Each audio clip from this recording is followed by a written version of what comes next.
안녕하십니까, 박사입니다. 미 대선이 끝나고도 승자가 공식 결정되지 않으면서 그 후유증이 만만치 않습니다. 미국 헌정의 위기라고까지 이야기하고 있습니다. 그런데 중공에서 8월에 나온 출처불명의 예측이 인터넷에 나돌고 있습니다. 8월 28일 중공 인터넷에 누군가 기문둔갑의 점사를 올렸습니다. 내용은 이렇습니다. 바이든이 음력으로 수월 말에 부정한 수법으로 트럼프의 표를 누락시킨 뒤 당선을 선언한다.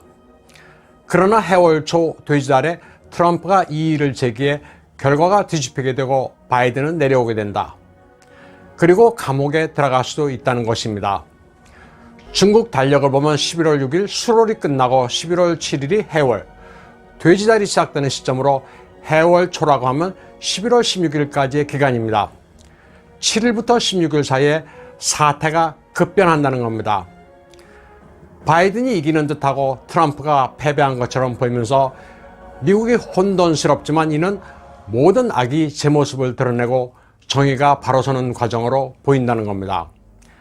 미신이라 여길 수는 있지만 어쨌든 중국인들도 그만큼 미 대선 결과를 궁금해하고 있습니다. 조 바이든도 치매 증상이 심해 선거 부정을 자기 입으로 자랑스럽게 털어놨습니다. 미국 정치사상 가장 광범위하고 포괄적인 선거 사기 조직을 보유하고 있다고 말했습니다. 우스꽝스럽지만 그가 말한 것처럼 구체적인 증거들이 속속 나오고 있습니다. 줄리아니 전 뉴욕시장은 대선 다음날 필라델피아에 들러 우편 투표가 부정선거의 온상이라면서 연방 대법원으로 가져갈 것이라고 밝혔습니다. 그는 우리를 바보로 아느냐면서 민주당이 우편 투표와 부재자 투표에서 조직적인 사기를 저질렀다고 질타했습니다. 트럼프의 표 상당수가 도둑 맞았다면서 개표소에서 공화당원을 내쫓고 수상한 짓을 했다고도 말했습니다. 펜실베이니아, 미시건, 위스콘신주 등 대다수 스윙 스테이트에서 광범위한 비리가 있었고 심지어는 죽은 사람의 표도 있었다고 강조했습니다. 11월 6일 네바다주의 트럼프 팀은 유권자들을 상대로 바이든이 사기를 저질렀고 네바다 주 정부가 불법 투표를 종용했다면서 연방 법원에 가져갈 것이라고 밝혔습니다. 네바다에 앞서 조지아, 미시건, 위스콘신, 펜실바니아도 같은 입장을 밝혔습니다. 대선 당일 트럼프 대통령은 트위터에 부정선거를 질타하는 글을 포스팅했지만 차단당했습니다. 그 하나를 보면 이렇습니다. 어젯밤에 민주당의 텃밭이라 할 수 있는 여러 스윙 스테이트에서 굳건하게 앞서가고 있었다. 그런데 정체를 알 수 없는 표가 계산되더니 앞서가던 지역이 사라졌다. 매우 기이한 현상이다. 여론조사 기관이 농간을 부렸고 이는 역사적인 오류라고 말했습니다. 트럼프 대통령은 또 이게 어떻게 된 일이냐면서 데일리 텔레그래프 맷 웰스 기자의 트위터를 공유하기도 했습니다. 정상적인 사고를 가졌다면 법에 호소하기에 충분한 사안이다. 이걸 보고 정상이라고 걱정 말라고 하는 이는 없을 것이라는 내용입니다. 차단당한 트위터 가운데는 또 이런 것도 있습니다. 민주당이 우리가 펜실베니아에서 얻은 50만 표 우세를 상당히 급속하게 사라지게 하고 있다. 미시간과 다른 곳도 마찬가지라는 내용입니다. 또 펜실베이니아에서는 공화당 측 감시단을 맡고 있는데 이곳과 조지아 그리고 노스캐롤라이나는 우리가 크게 리드한 지역이다. 이 밖에 미시간은 우리가 이겼다고 적었습니다. 트럼프는 이에 앞서 선거 부정을 일괄적으로 질타하기도 했습니다. 또 우리가 크게 앞섰는데 그들은 선거 도둑질을 시도하고 있다. 우리는 이를 용납하지 않을 것이다. 투표 마감 시간 이후에는 표를 계산해서는 안 된다고 말했습니다. 미국 매체 페더럴리스트 기자도 선거 결과에 대해 의문을 표했습니다. 11월 3일만 하더라도 트럼프 대통령이 기존의 여론조사를 깨고 크게 앞서가는데 우세를 확정하는 보도를 하는 매체가 없었습니다. 우편 투표 계산이 시작됐지만 트럼프가 그럭저럭 괜찮은 성과를 거뒀습니다. 그런데 심야가 되자 기이한 일이 발생했습니다. 미시건과 위스콘신에서 100%의 표가 바이든에 갔고 트럼프는 아예 한 표도 늘지 않았습니다. 미시건주에서 바이든이 13만 8,339표가 되는 동안 트럼프는 한 표도 없었습니다. 페더럴리스트 기자인 션 데이비스가 이 같은 기현상을 트위터에 올렸습니다. 트위터 측은 여기에 선거 결과를 오도할 수 있는 포스팅이란 경고문을 내걸었습니다. 션 데이비스는 다들 귀가에 잠든 사이에 미시건에서 13만 8,339표가 마법에 걸린 것처럼 바이든에게 갔다면서 수상쩍다고 말했습니다. 비영리 감시 조직 베리타스 프로젝트도 익명의 제보자를 통해 우정국의 부정선거를 폭로했습니다. 미시건주 트래버스시 발로 우체국의 제보자는 11월 4일 도착한 우편투표에 11월 3일자 소인을 찍으라는 지시를 받았다면서 이는 부정의 증거라고 말했습니다. 민주당의 텃밭인 미시건주 디트로이트 부재자 투표소에서는 공화당 참가인들이 개표 과정을 지켜보지 못하도록 내쫓고 창문을 패널로 가렸습니다. 개표소 안에서 어떤 일이 벌어지는지 아무도 파악할 수 없었습니다. 브라이트 바트지도 이를 보도했습니다.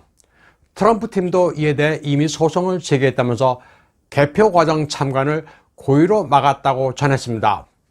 참가인들을 내쫓고 창문을 종이로 가리는 장면이 담긴 영상을 보도했습니다. 개표소 내부를 볼 수 없도록 피자 포장지로 가리는 모습도 폭로됐습니다. 이와 함께 펜실베이니아에서는 파쇄돼 버려진 트럼프 표도 대량으로 발견됐습니다. 조지아주 공화당 의장 누루 톰슨은 11월 4일 트위터에서 폴턴 카운티가 공화당 참관인을 집으로 돌려보낸 뒤 문을 잠그고 몰래 표를 세고 있었다고 폭로했습니다. 트럼프 경선팀의 매니저 마이크 로마는 선거당의 필라델피아 관리들이 트럼프 편의 참관인을 막았다고 말했습니다. 그리고 민주당원이 미시건에서 공화당 자원봉사요원에 접근해 $5를 건네며 바이든에 투표할 것을 종용했다는 사실도 폭로했습니다. 애리조나에서는 한 경찰관이 페이스북을 통해 10월 하순 한 주민이 돌더미 아래에서 버려진 18장의 사전투표 용지를 발견했다고 전했습니다. 트럼프가 자신이 있었던 애리조나에서 한때 밀렸던 숨은 이유였습니다. 11월 1일 디스트리뷰티드 뉴스는 Hammer and Scorecard, 루테넌 제너럴 맥키넌이 explains the election hacked by Democrats라는 제목의 충격적인 기사를 게재했습니다. 맥키넌이 중장이 민주당의 선거 해킹을 설명하다란 내용입니다. 여기서 Hammer and Scorecard는 오바마 행정부 시절 CIA가 딥스테이트를 위해 개발한 프로그램입니다. 자세히 설명드리자면 해머는 개표기 같은 보안 프로그램을 들키지 않고 들여다볼 수 있는 프로그램이고 스코어카드는 선거를 조작할 수 있는 프로그램입니다. 개표소에서 데이터 저장소 사이에 자료 전송을 제어할 수 있는 선거 부정에 필요한 프로그램입니다. 디스트리뷰티드 뉴스는 믿기 어려운 일이 미시건과 위스콘신에서 벌어지고 있다면서 트럼프 대통령이 행동에 나서야 한다고 보도했습니다. 이제 음모론으로만 비춰졌던 것들이 수면 위로 떠오르면서 사실로 드러나고 있습니다. 톡쇼 MC 데이브 잔다의 프로그램에 출연한 톰 맥키넌이 전 정보 담당 장성을 인용해 보도한 겁니다. 톰 맥키넌이 따르면 민주당과 CIA가 공모해 스코어 카드 기술을 이번 선거에 사용했습니다. 이 기술을 사용해 바이든이 트럼프를 계속 3% 앞서도록 개표를 조작할 수 있도록 했다고 폭로했습니다. 팜 맥키너니의 폭로는 조 바이든이 왜 승리에 자신만만했는지, 그리고 낸시 펠로시가 왜 투표 결과가 어떻게 나오든 바이든이 무조건 이긴다고 했는지 실마리를 제공하고 있습니다. 미 대선 우편 투표에서 중공 개입의 의혹도 나왔습니다. USA 투데이가 개표장을 중계하는 화면에서 중국 기업인 순펑 익스프레스의 로고가 발견됐습니다. 미국의 유권자들이 우편 투표를 할 때는 반드시 미 우정청국 USPS로 보내야 하는데 아주 의심스러운 현상입니다. 중국 네티즌들은 미 대선에 중공이 개입했다는 증거라고 이야기하고 있습니다. 이번엔 중국 이야기입니다. 화신에너지공사 CEO 예진민과 헌터 바이든, 조 바이든 부자의 커넥션은 이미 전 세계를 놀라게 한 바 있습니다. 사우스 차이나 모닝 포스트에 따르면 예젠밍은 2018년 2월 16일에 체포됐습니다. 그를 잡아들여 조사란 명령은 시진핑이 내린 겁니다.